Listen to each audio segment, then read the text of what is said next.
Regreso con el doctor Héctor Aguilar Camín. Querido Héctor, ¿cómo estás? Buenas tardes. Muy bien, Joaquín, ¿cómo te va? A todo dar gracias, ¿y tú? Bien, muy bien. ¿Qué hay? Estaba leyendo tu columna de hoy y me puse a revisar el tema de las cárceles, que en un texto que está en un libro que coordinamos varios el año de 2018 que se llamaba ¿Y ahora qué? Ah, sí, claro. Hay un muy buen texto ahí de Patricio Patiño sobre las cárceles. Claro, tu tema es tiene que ver con el tema de la complicidad pues visible de los jueces, por un lado, con los custodios de la cárcel o con las autoridades carcelarias, a propósito de la increíble permisividad o complicidad que permitió que se escaparan estos tipos que están digamos con un pie en el estribo para ser extraditados, ¿no?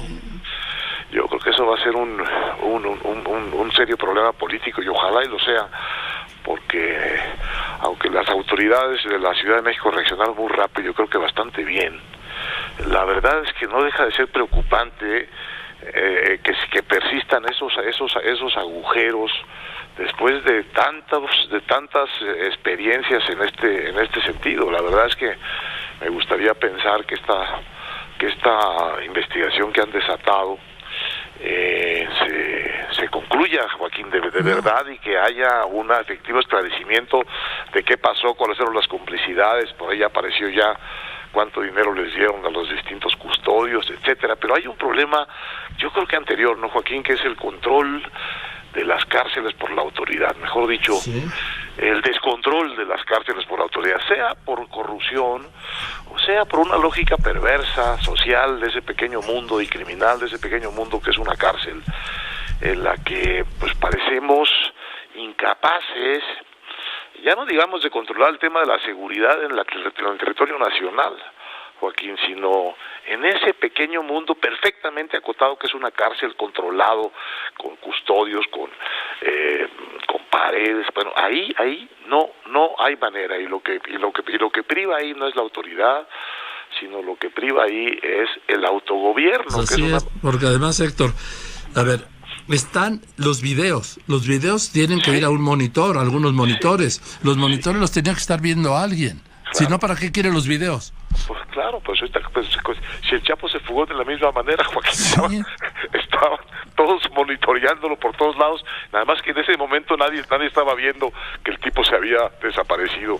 Bueno, el caso es que este tema del autogobierno lo que quiere decir es que quienes son los verdaderos dueños de la cárcel son los presos, y normalmente o siempre los presos más peligrosos, los más violentos, los más amenazantes, los que tienen mayor apoyo fuera, mayor capacidad de amenazar fuera de la prisión, es decir, lo peor de lo peor, es quien tiene el gobierno de las cárceles, y que son verdaderos centros pues de extorsión, de tortura, de vejación, de exacción de dinero, de todo lo imaginable. Pero entonces cuando uno lo ve de lejos, como lo ve, bueno, no de lejos sino de conjunto, como lo ve Patricio Patiño, lo que ves es una realidad realmente increíble, que no hayan podido ponerla en orden. Hay como 250,000 presos en México, de todos los órdenes, digo, federales y estatales, etcétera. De esos, como la mitad están presos sin sentencia. Uno de los graves, por sí, como 45% no tienen sentencia, están presos sin que les hayan dicho que deben estar presos. Una realidad muy grave de las cárceles es la sobrepoblación. Sí. Están sobresaturadas, algunas, pero hay muchas otras que están subpobladas. Entonces tienen las dos cosas enloquecedoras, de que por un lado unas cárceles que están en el hacinamiento, y por otro lado cárceles que no solo no tienen suficientes presos, sino que han ido cerrando, Joaquín, en los últimos años porque no tienen función. Entonces, me parece increíble que no puedan hacer una distribución de la población entre los centros que sí hay. Por ejemplo, en las prisiones federales, según dice Patiño, hace año y medio, había 9,000 espacios libres en prisiones federales, ¿sí?, que no eran ocupados, y en cambio había una sobrepoblación brutal en varias otras cárceles de las que oímos a cada rato, donde son motines, donde son los escándalos. Bueno, luego... Es que aquí, perdón que te interrumpa, está la acción de los jueces que los amparan para ser trasladados o para no ser trasladados a un penal, depende de el más cómodo.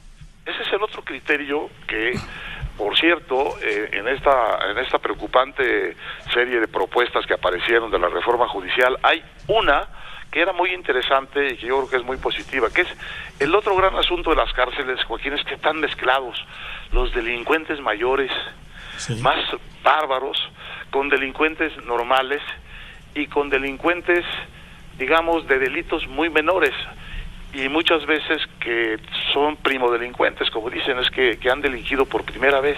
Bueno, todos están en la misma cárcel, y entonces cuando tú mezclas eso, lo que tiende a suceder cuando se impone el antegobierno, el autogobierno, pues es que los más peligrosos acaban volviéndose los jefes de todos los otros, claro, y entonces las cárceles se vuelven pues una escuela del crimen, más que una escuela, digo, más que un camino a la readaptación social.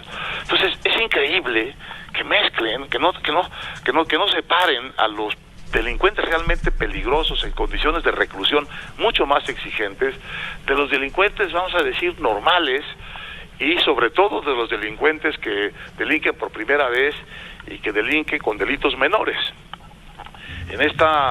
Una de las cosas buenas que había en lo que yo leí de esta propuesta judicial era establecer para los que delinquen por primera vez una especie de justicia civil más que una justicia penal, ¿no?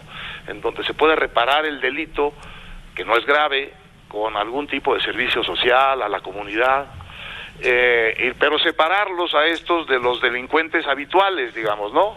Que tuvieran su propio régimen, mucho menos exigente que el de los delincuentes realmente peligrosos, que sí tienen que estar puestos a resguardo absoluto, con reglas mucho más intensas. Bueno, sí, esa cosa que parece tan sencilla que estoy diciendo, no lo hemos podido hacer. No. Desde el año 96, en que teníamos una población como de 100,000